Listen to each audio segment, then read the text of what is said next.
Bonjour à tous. Alors déjà un grand merci à tous ceux qui m'ont écrit ou qui m'ont appelé après la première vidéo parce que elle était tellement longue que j'imaginais pas que beaucoup de gens allaient la regarder. Et d'après vos retours, j'ai compris que ça avait plus impacté que prévu. Donc ça a été la bonne surprise et je vous en remercie. Cette fois, j'ai décidé de faire beaucoup plus court. Et ça sera la dernière vidéo évidemment avant le premier tour. Beaucoup moins de paroles et plus de documents pour illustrer un petit peu ce que je raconte. Et comme la dernière fois, vous m'écrivez dès que si vous avez pu regarder cette vidéo, même si vous n'êtes pas d'accord avec le contenu, parce que je me rends compte que ça fait quand même beaucoup avancer. Donc, et puis autant que possible, si jamais la vidéo vous a intéressé et à quelques jours comme ça du premier tour, vous n'hésitez surtout pas à la faire passer à vos amis, à vos proches. On ne sait jamais.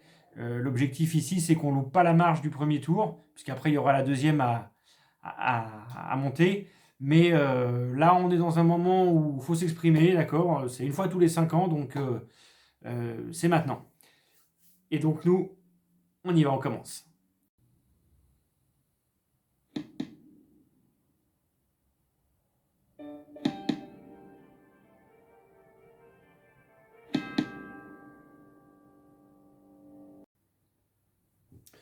Alors la première chose que je voudrais vous dire, c'est allez voter et faites voter.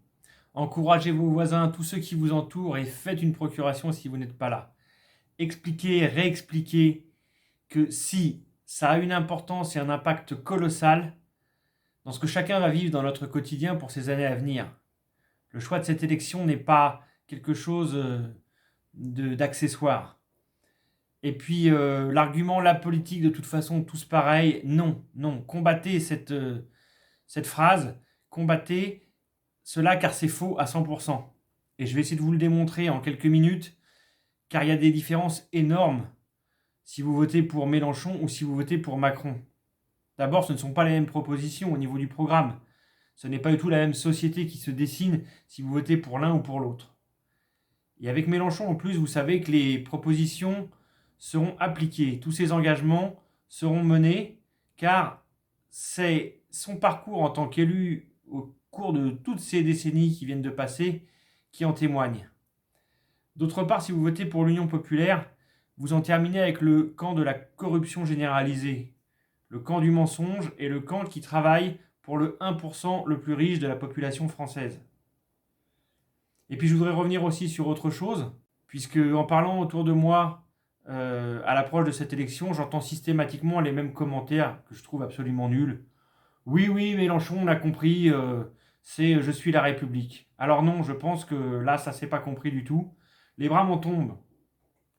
Parce que pour moi, c'est la preuve la plus flagrante que non seulement les gens qui disent ça n'ont pas compris, mais que de plus, il y a une énorme manipulation derrière tout ça, que notre démocratie ne fonctionne plus.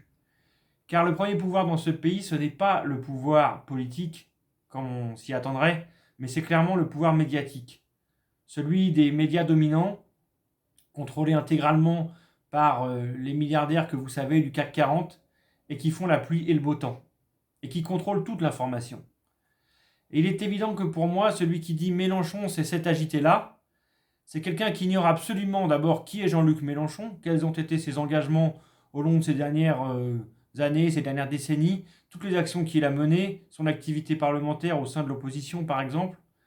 Donc des gens qui sont quand même globalement dans l'ignorance de qui est ce personnage, mais qui par contre vont résumer la totalité de son passif à cette phrase qu'on vous aura placardée nuit et jour sur tous les médias, qu'on vous aura infusée pendant 5 ans, dans le but uniquement de vous faire croire quelque chose qui n'est pas. Pardonnez-moi, mais c'est ridicule de résumer toute cette action de Jean-Luc Mélenchon sur ces dernières années à une séquence vidéo de 30 secondes qu'on vous aura passé en boucle tous les jours. Alors même que la majorité des gens ignorent réellement ce qui s'est passé ce jour-là. Une perquisition de 15 domiciles au petit matin à 7 heures, avec une centaine de policiers déployés, c'est-à-dire plus que dans le cadre d'une action antiterroriste, et le tout sur la base d'une dénonciation fantaisiste qui concernait de surcroît tous les candidats à l'élection présidentielle, alors même que le seul Mélenchon aura été inquiété dans cette histoire.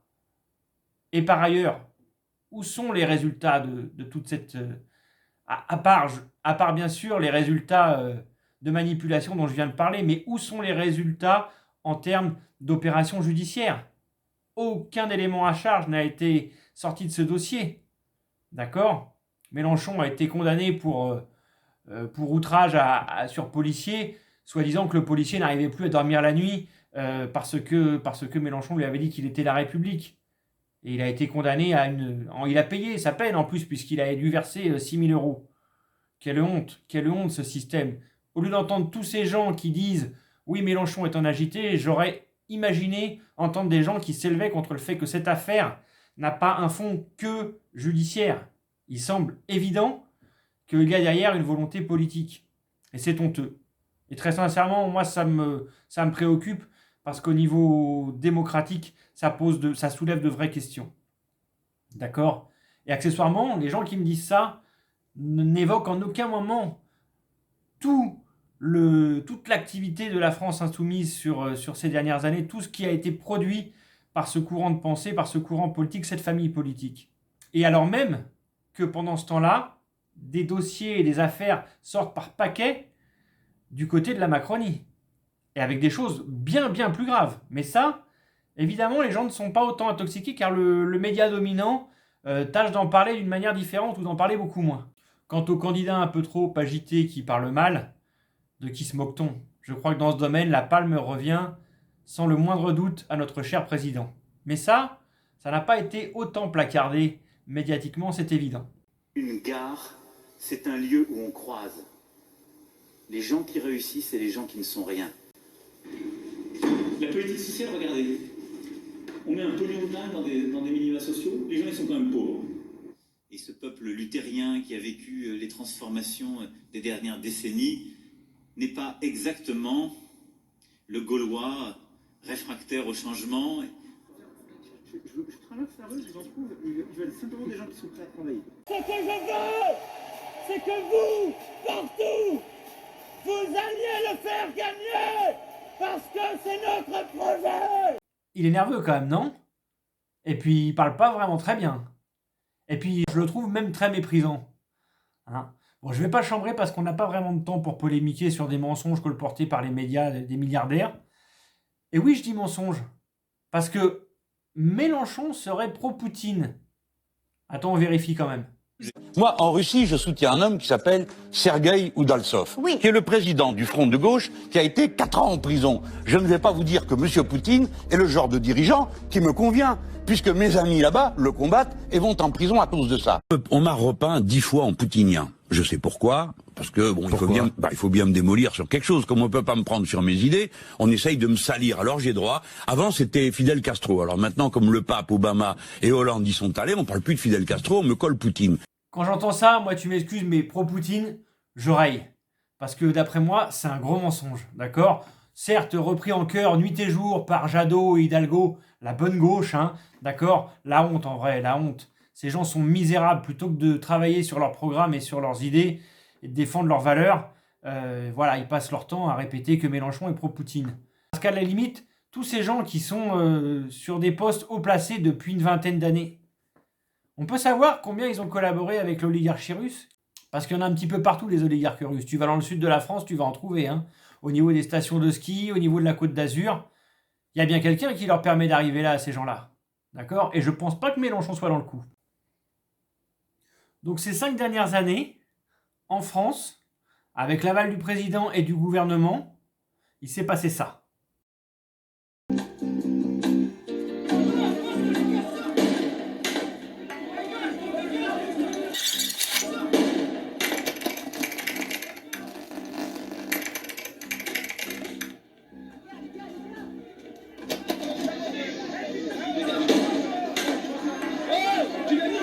Il a visé la tête! Hey, il a visé la tête! Monte ta gueule, j'ai fumé!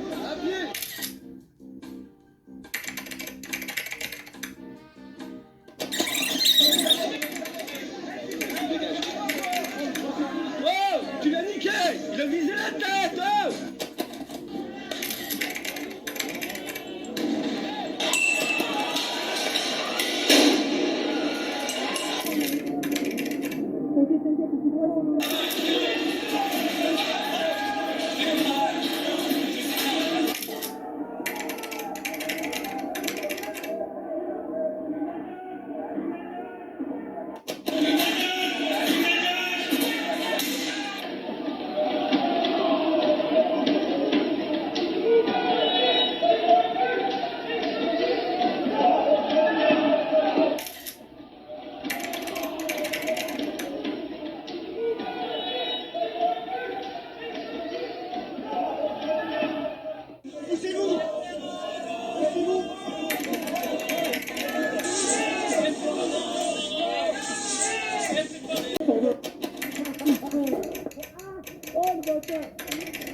Je sais pas, à un moment, tout était barricadé de toutes les sorties, on pouvait plus sortir.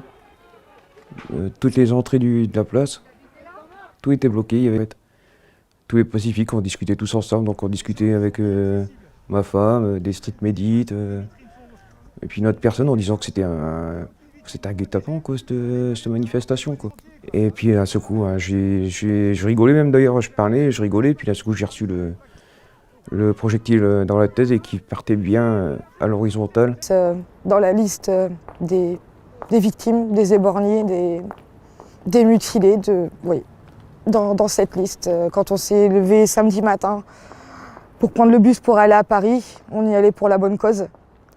Et au final, on se retrouve avec un œil en moins. Bon, maintenant revenons au thème des impôts, puisque ça avait été abordé dans la vidéo précédente. Et puis, il semble que certaines personnes discutent beaucoup la légitimité de l'impôt. Si tu me dis que tu trouves honteux de payer autant d'impôts parce que tu peux pas trouver un médecin quand on a besoin, parce qu'il y a des déserts médicaux un peu partout en France et que l'État s'est complètement pas investi sur ce sujet, parce que Macron a fermé 18 000 lits au cours de son quinquennat, des lits d'hôpitaux, et que voilà, finalement, tu as l'impression de payer pour un service qui t'est pas rendu, bah là, je peux comprendre. Mais c'est pas tout à fait le même sujet. Hein. De même, si tu me dis que tu trouves ça assez honteux que d'avoir payé pour un rapport, ou plusieurs rapports d'ailleurs, commandité par l'Élysée à hauteur de 1 milliard d'euros par an, 600 000 euros pour un rapport sur l'éducation nationale, c'est certain que McKinsey, c'est l'entreprise rêvée pour en parler, alors que les membres de l'éducation nationale sont semble-t-il pas conviés. 600 000 euros le rapport, ça fait 2 800 euros la page. C'est vrai qu'il n'y a plus de thunes en France. Bon, alors c'est pas fini. Une fois que tu as payé les 600 000 euros pour engraisser McKinsey et son soi-disant rapport sur l'éducation nationale, il te reste à payer l'école start-up, tant désirée par Macron, celle qu'il veut pour tes enfants. Tu sais, l'école qui fonctionne comme une entreprise avec un manager à sa tête, où tu peux avoir des professeurs qui sont comme des petits soldats malléables à merci, et que s'ils se la ramènent un peu trop, bah, d'un verre de main, tu peux les dégager. Voilà, ça c'est l'éducation du futur. C'est certain que pour les jeunes Français, ça va être très très positif, cette version de l'éducation. Et puis après, si tu as ton aîné qui doit rentrer à l'université, bah, comme Macron trouve que l'université gratuite, ça peut plus durer comme ça, bah, tu iras te payer les quelques 3 000 euros de frais d'inscription annuels. 3 000, ça peut être plus. Hein. Aux États-Unis, tu as beaucoup d'universités qui sont beaucoup plus chères que ça. Bon, et puis les affaires à Macron, lui, ça lui fait pas peur. Hein. En 2016, sur France 3, l'un des mentors d'Emmanuel Macron chez Rothschild évoquait les savoir-faire qu'il avait acquis dans la célèbre banque d'affaires.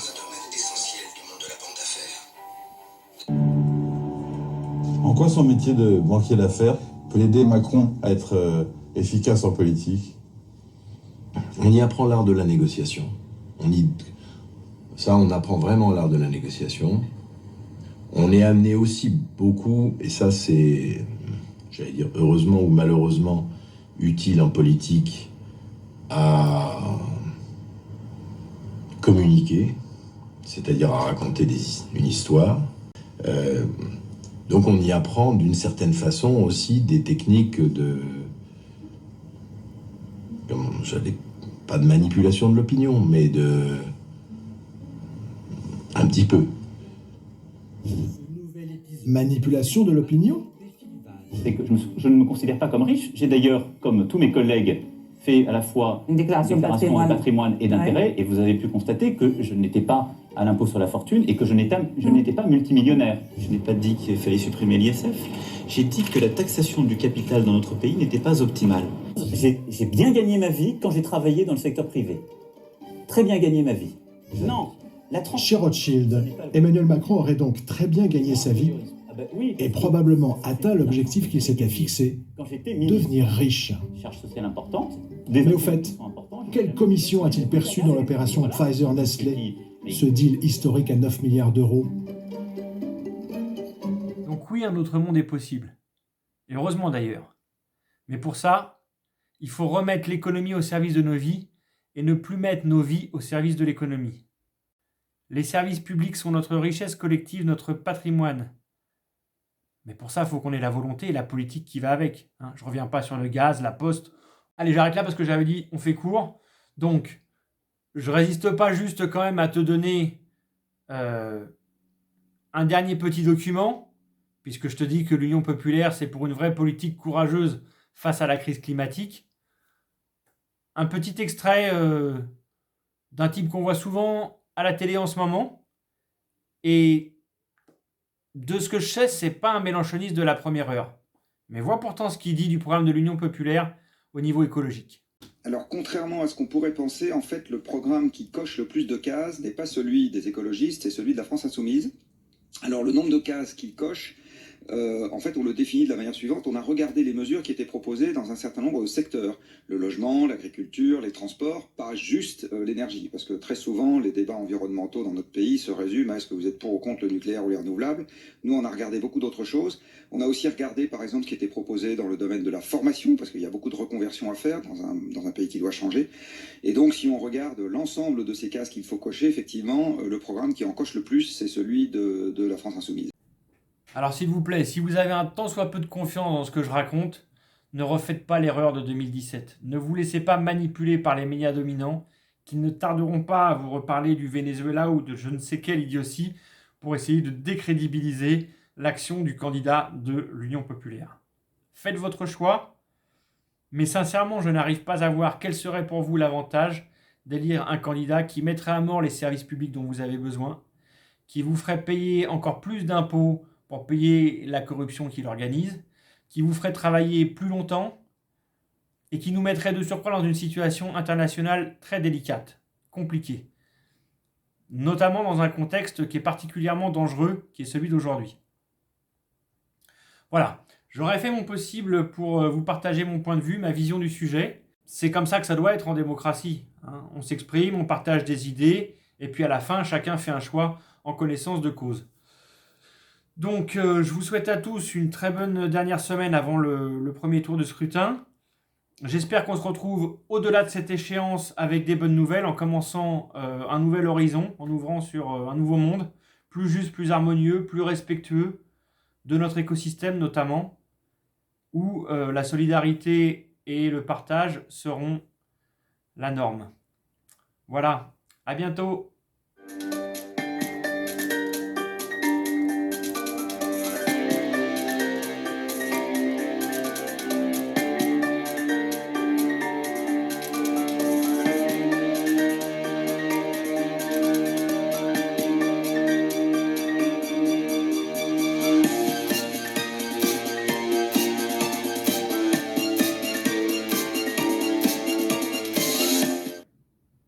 Alors pour rappel en une minute chrono, les propositions du programme de l'Union populaire: bloquer les prix de première nécessité, carburant, nourriture, énergie, augmenter le SMIC à 1 400 €, rétablir la retraite à 60 ans, reconstruire l'hôpital public, instaurer la règle verte pour la lutte dans les problèmes climatiques avec instauration notamment des interdictions contre les pesticides, le glyphosate, et développer une agriculture bio, notamment avec les cantines scolaires qui passeront toutes au bio et gratuites. Passer à la 6ème République, ce qui implique de grands changements au niveau des institutions, avec l'instauration des référendums d'initiative citoyenne, la révocation des élus possibles et beaucoup de nouveaux droits pour les citoyens. Voilà, c'est tout ça, le programme de l'Union populaire, entre autres. Et je vous invite encore une fois à parcourir ces propositions pour savoir pourquoi vous voterez.